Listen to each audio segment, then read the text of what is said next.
सुप्रभात मित्रों, आज की मेरी शिक्षाप्रद कहानी है रिश्वत का खेल। राजा कृष्णदेव राय कला प्रेमी थे, इसलिए कलाकारों का प्रोत्साहन बढ़ाने के लिए, उनके अच्छे प्रदर्शन के लिए उन्हें पुरस्कार देकर सम्मानित किया करते रहते थे। कलाकारों को सम्मानित करने से पहले वे एक बार तेनालीराम से जरूर पूछते थे। महाराज की ये आदतें उनके विरोधियों को बहुत खलती थी। तेनालीराम कुछ दिनों से दरबार में नहीं आ रहे थे, जिसका फायदा उठाते हुए उनके विरोधियों ने महाराज के कान भरने शुरू कर दिए। उनमें से एक विरोधी महाराज से बोला, महाराज, तेनालीराम रिश्वतखोर है। दूसरा बोला, महाराज, वह जिसको जितना बड़ा पुरस्कार दिलवाता है उससे उतनी ही बड़ी रिश्वत लेता है। महाराज को प्रतिदिन दरबार में यही सब बातें सुनने को मिलती, जिससे महाराज को भी तेनालीराम पर शक होने लगा। जब कुछ दिनों बाद तेनालीराम ने दरबार में आना शुरू कर दिया तो महाराज ने उससे कुछ कहा तो नहीं, लेकिन अब उससे कुछ भी पूछना उन्होंने बंद कर दिया। अब तेनालीराम को भी लगने लगा कि उसके पीछे जरूर कुछ बात हुई है, जिसकी वजह से महाराज ने उससे कुछ भी पूछना बिल्कुल बंद कर दिया है। एक बार दरबार में बहुत सारे कलाकार आए हुए थे। उनमें से तेनालीराम ने एक को छोड़कर बाकी सबको पुरस्कार देने को कहा, लेकिन महाराज ने उसका बिल्कुल उल्टा किया। उन्होंने सारे कलाकारों को खाली हाथ ही भेज दिया और उस एक को ढेरों इनाम देकर विदा किया। महाराज का यह रवैया देखकर तेनालीराम अपने आप को अपमानित महसूस कर रहा था। वहीं तेनालीराम के विरोधी यह सब देखकर बहुत खुश थे। एक बार दरबार में एक गायक आया। उसने अपनी कला का प्रदर्शन करने के लिए महाराज की आज्ञा मांगी। महाराज ने उसे अगले दिन संगीतशाला में आकर अपनी कला का प्रदर्शन करने का आदेश दिया। अगले दिन उस गायक का प्रदर्शन देखने के लिए संगीतशाला में काफी भीड़ जमा हो गई थी।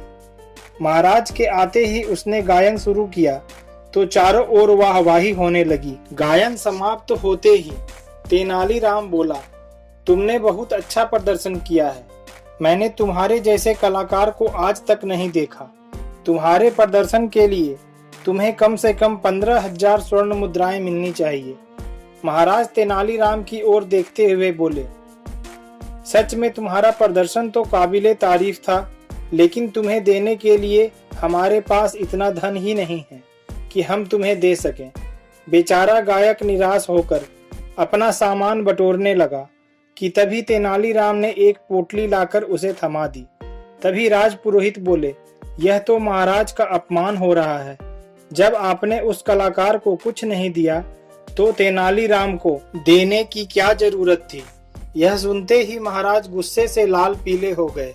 उन्होंने सैनिकों को तेनालीराम और गायक को पकड़कर अपने पास लाने का आदेश दिया। सैनिक गायक और तेनालीराम को पकड़कर महाराज के पास ले आए। महाराज ने एक सेवक से उस पोटली को खोलकर देखने का आदेश दिया कि तेनालीराम ने उस पोटली में उस गायक को क्या भेंट की है। जैसे ही सेवक ने पोटली खोली तो उसमें से मिट्टी के खाली बर्तन थे, जिसे देखकर वहां सभी उपस्थित लोग अचंभित हो गए। महाराज ने तेनालीराम से पूछा, तुमने यह खाली बर्तन क्यों दिए हैं? तेनालीराम बोला, यह गायक बहुत दूर से आपके पास आया था। मैंने सोचा पुरस्कार ना सही, कम से कम इस खाली बर्तन में ही वाहवाही भरकर ले जाएगा, इसलिए मैंने यह खाली बर्तन इसको दे दिए। तेनालीराम का जवाब सुनते ही महाराज का गुस्सा एकदम गायब हो गया और वह शर्मिंदगी महसूस करने लगे। उन्होंने उस गायक को तुरंत 15,000 स्वर्ण मुद्राएं इनाम के रूप में दी और इस प्रकार तेनालीराम ने अपने बुद्धि के बल से अपने विरोधियों की चाल पर एक बार फिर पानी फेर दिया।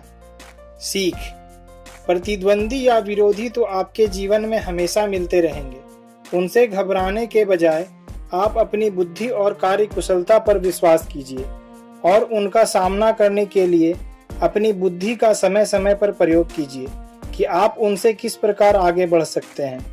यकीन कीजिए, आप हमेशा उनसे आगे रहेंगे।